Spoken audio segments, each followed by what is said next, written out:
Berdirinya SMK Negeri 8 Kupang pada 9 tahun yang lalu, hingga saat ini tidak dapat berkembang, sekalipun SMK Negeri Kupang memiliki jurusan penerbangan. Menurut Ledo, jurusan tersebut dibuka atas dasar perintah Kepala Dinas dan Kabid Dikmen yang merupakan satu-satunya jurusan yang langka di Nusa Tenggara Timur, tetapi hingga kini sekolah tersebut kurang mendapat perhatian dari pemerintah pusat dan daerah. Kepada channel News Daring di ruang kerjanya pada hari Rabu, tanggal 13 Oktober tahun 2021, Kepala Sekolah SMK Negeri 8 Kupang, Yehezkiel Ledo, mengatakan, dirinya telah berupaya mengembangkan sekolah yang dipimpinnya dengan berbagai macam cara, bahkan menggunakan uang pribadinya untuk mengantar proposal ke Kementerian Pendidikan, Kebudayaan, Riset, dan Teknologi Republik Indonesia, namun upayanya nihil. Bahkan ia diperingatkan oleh orang kementerian sendiri, bila SMK Negeri 8 dipaksakan untuk membangun, maka resikonya harus menyetor kembali uang bila menjadi temuan BPK. Ia juga mengatakan, janji Sekretaris Dinas P&K Provinsi NTT, akan meneruskan pembangunan gedung yang ditinggalkan oleh pemerintah Kota Kupang, namun hingga kini belum direalisasikan. Selain itu janji Kepala Dinas P&K juga belum ada yang ditepati, semuanya habis dijanji saja. Untuk mengetahui janji-janji Kepala Dinas P&K seperti apa, ayo, ikuti ungkapan isi hati Yehezkiel Ledo di sini. Tetapi jangan lupa dukung channel kesayangan Anda dengan tekan subscribe, like, komentar, bagikan dan nyalakan lonceng notifikasinya, biar Anda dapat melihat video-video terbaru dari kami.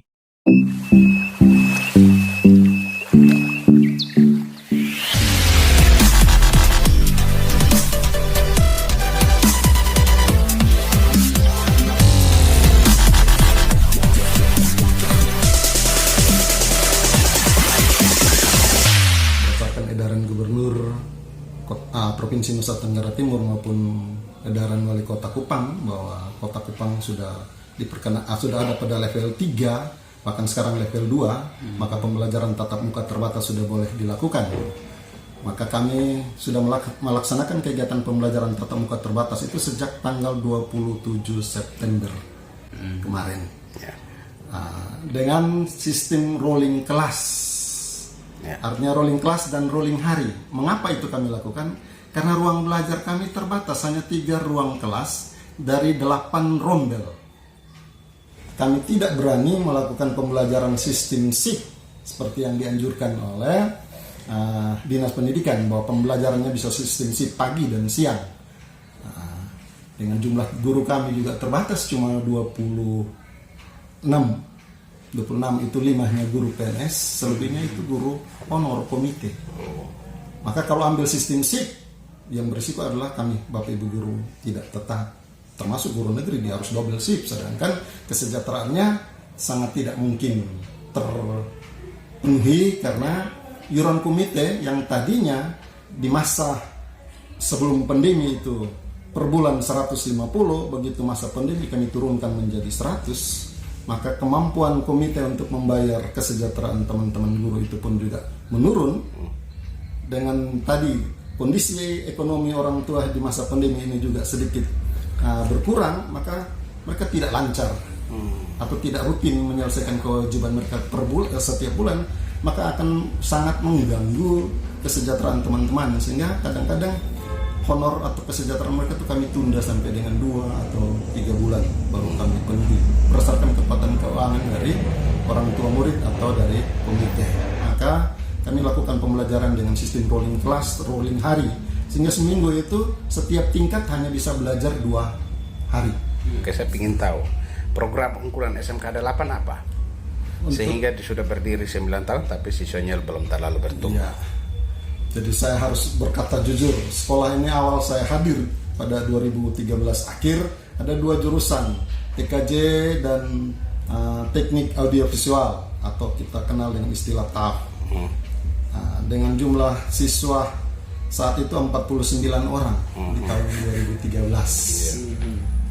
Untuk TAF itu hanya 1 tingkat saja atau 1 kelas saja sampai dengan selesai. Tidak ada alumni dari SMP yang berminat pada jurusan itu sejak sekolah itu atau jurusan itu dibuka tahun 2012. TAF ini jurusan apa nih sebenarnya? Teknik audiovisual. Sehingga hanya tinggal TKJ. Karena tinggal TKJ, maka kami buka satu jurusan baru, yaitu agribisnis, tanaman pangan, dan hortikultura berhubungan dengan pertanian. Itu pun sampai dengan hari ini perkembangan siswa yang berminat masuk pada kompetensi atau jurusan dimaksud sangatlah rendah. Itu terbukti dengan hari ini jurusan ATPH atau agribisnis, tanaman pangan, dan hortikultura itu untuk penerimaan peserta didik baru di tahun ajaran 2021-2022 nol, tidak ada. Yang saat ini lagi banyak itu ada pada jurusan teknik komputer dan jaringan. Puji Tuhan bahwa tahun ajaran baru ini kami diinstruksi jurusan penerbangan, dan itu mungkin satu-satunya yang sementara ada di NTT, dan itu ada di Kota Kupang dan adanya di SMK 8. Nah, itu jurusan baru itu jumlah siswa tahun ini untuk sementara ada 21 orang. Nah, Jurusan penerbangan. Nah, ini kerjasama SMK 8 dengan mana nih? Sampai harus buka SMK. Itu instruksi Kadis, sehingga saya dipanggil ke dinas untuk segera membuka jurusan baru itu di tahun ajaran ini. Nah, dengan pertimbangan, pertama, kami dekat dengan Angkasa Pura yang berhubungan dengan penerbangan. Yang kedua, kami dekat dengan TNI Angkatan Udara yang berhubungan dengan pesawat. Sehingga kemungkinan besar untuk membangun kerjasama dengan dua instansi tersebut, dalam hal ini Angkasa Pura dan Angkatan Udara, itu lebih dekat. Sementara kami baru mulai mencoba membangun komunikasi secara lisan dengan TNI Angkatan Udara. Saya coba berkomunikasi dengan beberapa TNI Angkatan Udara. Begitu juga dengan Angkasa Pura. Kebetulan dua guru yang kami dapatkan untuk sementara membantu mengajar di jurusan penerbangan itu adalah teknisi dari Transnusa, output dari Nurtanio Bandung. Karena kebetulan jurusan yang kami buka ini adalah rangka dan permesingan pesawat. Saya bersyukur bahwa pada 2018 baru saya dapat RPS, ruang praktik siswa, untuk kebutuhan pembelajaran praktik bagi siswa teknik komputer dan jaringan. Karena sebelum saya dapat RPS ini, jujur secara pribadi saya menggunakan uang pribadi, dalam hal ini transport Kupang Jakarta, untuk membawa proposal mendapat bantuan lanjutan ruang kelas lantai atas dengan beberapa ruangan, misalnya perpustakaan, ruang praktik atau lab, demikian. Sampai di kementerian, bahkan orang kementerian datang foto gedung ini. Tapi alasannya bahwa jumlah siswa belum memenuhi syarat untuk dapat bantuan dari tingkat pusat. Jadi selaku pimpinan di sekolah ini saya sudah berusaha bagaimana agar sekolah ini bisa dikembangkan dengan berbagai bantuan yang datangnya dari pemerintah daerah ataupun dari pemerintah pusat. Namun itu tadi kami terkendala pada persyaratan bahwa jumlah siswa harus minimal 216. Saat itu kan jumlah siswa saya belum mencapai itu. Sampai hari ini saja baru 160. Bagaimana mungkin Pak mengharuskan saya punya 216 siswa, sedangkan ruang kelas yang ada 3 itu kalau dia daya tampung maksimal per ruangan kelas itu 36 kali 3 berarti baru 108. Kalau penuh ruangan itu 108. Pak tuntut saya tadi 216. Bagaimana mungkin saya bisa dapat bantuan kalau Pak bilang harus 216? Maka saya agak sedikit kelakar dengan nada atau intonasi yang sedikit kurang bersahabat. Saya bilang, ya saya tampung di bawah pohon asam saja Pak, supaya memenuhi syarat 216. Karena Pak menuntut saya harus 216 baru dapat bantuan. Atau di ruang kelas saya itu ada gua Jepang, saya tampung aja di di gua belakang ruang kelas itu, sehingga mencapai 216 maka proposal saya dipenuhi, sehingga saya bisa dapat bantuan.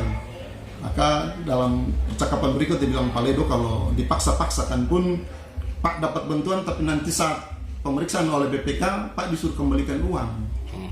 Dan saya bilang, kalau gitu orang gila saja Pak. Saya pakai bahasa agak kasar, orang gila saja Pak yang mau terima. Karena bagaimana mungkin saya dapat uang negara, saya bangun sesuatu untuk negara, setelah selesai saya buatkan berita acara penyerahan ke negara, terus itu menjadi aset negara, Pak suruh saya kembalikan uang. Saya ambil uang dari mana? Saya bilang demikian. Makanya saya bilang orang gila saja yang nanti seperti itu yang mau terima. Dan saya tidak mau masuk penjara, saya bilang. Kiat Bapak untuk mencapai siswa atau bertambahnya siswa lagi ke depan ini, apa lagi kiat-kiatnya Bapak?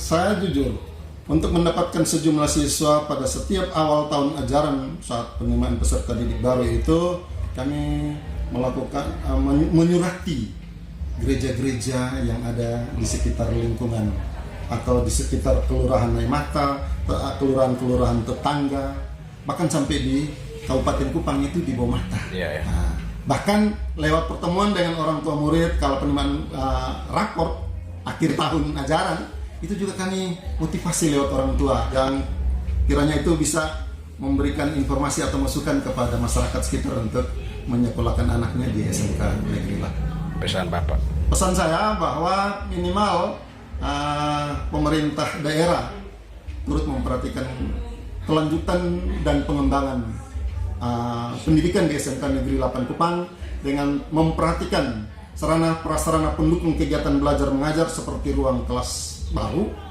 dengan ruang-ruang praktik serta alat-alat praktik yang dibutuhkan agar anak-anak tidak sekedar memiliki pengetahuan tapi mereka juga memiliki skill sesuai dengan kompetensi yang ada di sekolah ini. Saat ini kami punya jurusan baru yang tadi saya sebutkan, penerbangan. Kala Juni, 17 Juni kami apel kesadaran di Dinas Pendidikan. Kami para kepala sekolah diundang hadir untuk apel kesadaran di Dinas Pendidikan. Saya sampaikan lagi ini kepada Bapak Kadis, Ibu Sek, dan Bapak Kabit bahwa kalau Bapak Ibu menginstruksikan saya untuk membuka jurusan baru di SMK Negeri 8 Kupang, dalam hal ini jurusan penerbangan, saya mau jujur, saya sangat kekurangan ruang kelas, saya sangat kekurangan ruang praktik, saya sangat kekurangan peralatan praktik, saya sangat kekurangan SDM. Tolong ini diperhatikan. Jawaban kepada saya waktu itu oleh Ibu Sekretaris, dia bilang akan melanjutkan pembangunan lantai 2. Akan ya? Akan.